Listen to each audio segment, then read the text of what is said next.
Dear student, SPCS education channel में आपका स्वागत है।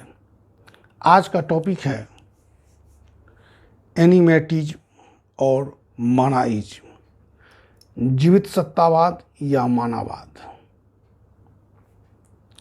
स्टूडेंट्स, यह टॉपिक BPSC की आगामी होने वाली परीक्षा के लिए काफ़ी इम्पोर्टेंट है। इससे पहले भी यह टॉपिक कई बार शॉर्ट नोट्स में भी पूछा जा चुका है, इसलिए आपसे आग्रह है कि टॉपिक को ध्यानपूर्वक सुनें और इस चैनल को लाइक, शेयर और सब्सक्राइब करें, ताकि घर पर ही रहकर BPSC एंथ्रोपोलॉजी ऑप्शनल की अच्छी तैयारी हो सके। तो आइए टॉपिक की ओर चलते हैं। एनिमेटिज्म और मानाइज्म, जीवित सत्तावाद या मानववाद। सर्वश्री प्रियस के अनुसार आदिवासियों का ऐसा मानना है कि प्रत्येक पदार्थ में एक जीवित सत्ता यानी चेतन शक्ति होता है, जो कि एक प्रकार का अलौकिक शक्ति है और इसे प्रसन्न रखना आवश्यक होता है। इसी विश्वास के आधार पर आदिवासियों ने इस जीवित सत्ता का पूजा करना प्रारंभ कर दिया और आगे चलकर इसी विश्वास के आधार पर धर्म का विकास हुआ। श्री मेरेट ने मेलानेशिया के जनजातियों पर किए गए एक अध्ययन के आलोक में जीवित सत्तावाद के आधार पर एक नए सिद्धांत का प्रतिपादन किया, जिसे मानाइज्म के नाम से जाना जाता है। मेलानेशिया के जनजातियों में ऐसा विश्वास पाया जाता है कि माना एक अलौकिक एवं अदृश्य शक्ति है, जो संसार के सभी चेतन तथा अचेतन पदार्थ में विद्यमान है।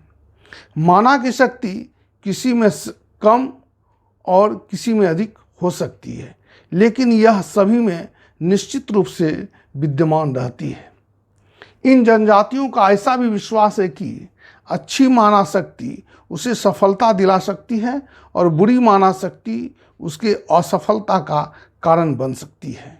युद्ध में सफलता, खेती, शिकार पकड़ने में सफलता, रोगी को स्वस्थ करने में सफलता, जाल में आकर मछलियों का फंसना इत्यादि माना की शक्ति के कारण ही होता है। साधारण व्यक्ति की अपेक्षा बुद्धिमान व्यक्ति में माना की शक्ति की अधिकता होती है। नदी में सभी नावों के डूबने पर यदि कोई नाव नहीं डूबता है तो ऐसा समझा जाता है कि उस नाव में माना की शक्ति का वास है।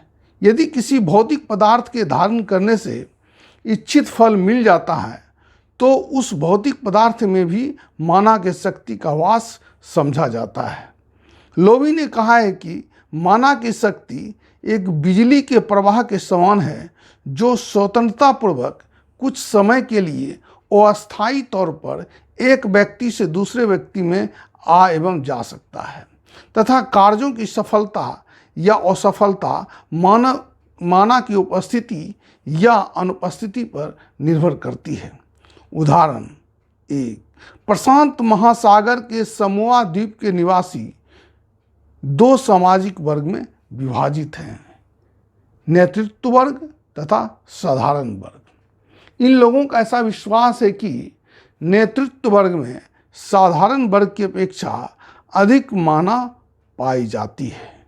उदाहरण दो, भारत के नागा जनजाति में नरमुंड की प्रथा पाई जाती है। इनका मानना है कि नरमुंड के रक्त से इनके भूमि में माना की शक्ति में वृद्धि होगी और भूमि उपजाऊ बनेगी। इस प्रकार से माना की अवधारणा से मिलता जुलता विश्वास भारत के जनजातियों के अतिरिक्त हिंदुओं में भी पाया जाता है। किसी विशेष भौतिक वस्तु के धारण करने से सफलता में विश्वास करना, किसी विशेष वृक्ष में अलौकिक शक्ति का वास मानना, किसी विशेष कुंड के जल में निरोग करने की शक्ति में विश्वास करना आदि माना की अवधारणा का ही परिवर्तित रूप है। मानववाद की आलोचना। अनेक विद्वानों ने मानववाद के सिद्धांतों को स्वीकार नहीं किया है। श्री दुर्खिम महोदय ने निम्नलिखित आधार पर मानववाद की आलोचना की है। को इस सिद्धांत की सबसे बड़ी कमी यह है कि आदि मानव को अधिक विचारवान तथा तर्कयुक्त मान लिया गया है। केवल कल्पना की सहायता से माना की अवधारणा को स्पष्ट करना आदिम समाजों के मानव के लिए संभव नहीं हो सकता। मानववाद की अवधारणा अलौकिक सत्ता पर आधारित है, जबकि दुर्खिम महोदय का मानना है कि धर्म एक सामाजिक तथ्य है, इसलिए धर्म के उत्पत्ति के कारण को सामाजिक परिस्थिति में ढूंढना होगा। मानववाद जनजातीय जीवन के धार्मिक पक्ष से ही संबंधित है, जबकि जनजातियों में धर्म के साथ साथ जादुई क्रिया भी व्यापक रूप से पाए जाते हैं। दुर्खिम महोदय का मानना है कि धर्म के अंतर्गत पवित्र तथा अपवित्र वस्तु के बीच अंतर होता है, जबकि मानववाद में इस धारणा का अभाव पाया जाता है।